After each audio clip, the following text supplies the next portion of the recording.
এমন শাসক কি আমাদের দেশে কি আসবে? অবশ্য হযরত উমরের এই ঘটনাটা শুনলে আপনি অজুরে কান্না করতে থাকবেন। তাহলে শুনেন, হযরত উমরের ছেলে আবু শামা নাবিস খেয়ে, নাবিসটা যদি আপনি রাতে ভিজাই দেন সকালে খেয়ে ফেলতে হবে। যদি 3 দিন পরে খান সেটা কিন্তু মতে পরিণত হবে।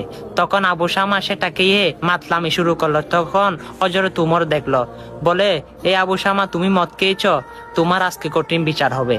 তখন মসজিদে নববীর বারান্দায় গিয়ে একটা ফিলের সাথে বাঁধলো। তখন মুসল্লিকে ডেকে বলে, আজকে আবু শামার বিচার হবে।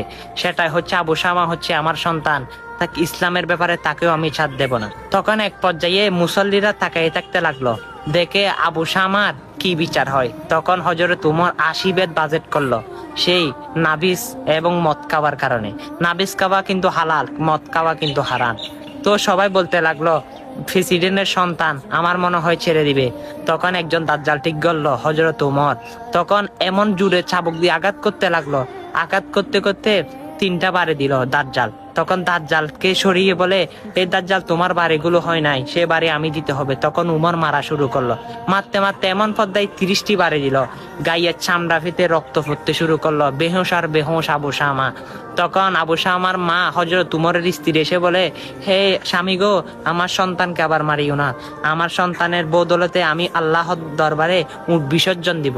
তখন বলে, না, বিচারের ব্যাপারে কোনো আপোষ নাই। তখন মারতে লাগলো, মারতে মারতে 50টা যখন মারলো, তখন আবু শামা দুনিয়া ছেড়ে চলে গেল। তখন হযরত উমর বলে, আমার সন্তানকে গোসল দাও। গোসল দেওয়ার পর কবরে রাখার পর আরো 30টা, মোট 80টা মারলো। দেখেন হযরত উমরের শাসন কেমন ছিল, নিজের সন্তানকে পর্যন্ত ছাড় দেয় নাই। আর আমরা সেই ইসলাম ধর্মে গ্রহণ করেছি। আর আমাদের দেশে কিন্তু সেই ইসলাম শাসক আর আসবে না। আর সে শাসক যদি আসেও, ইনশাআল্লাহ ইসলামের বিজয় গনিয়ে আসবে। আল্লাহ রব্বুল আলামিন যেন আমাদেরকে কবুল করে। আর হযরত উমরের এই বার্তাটা সকল মুসলমানের কাছে শেয়ার করেন। আমিন।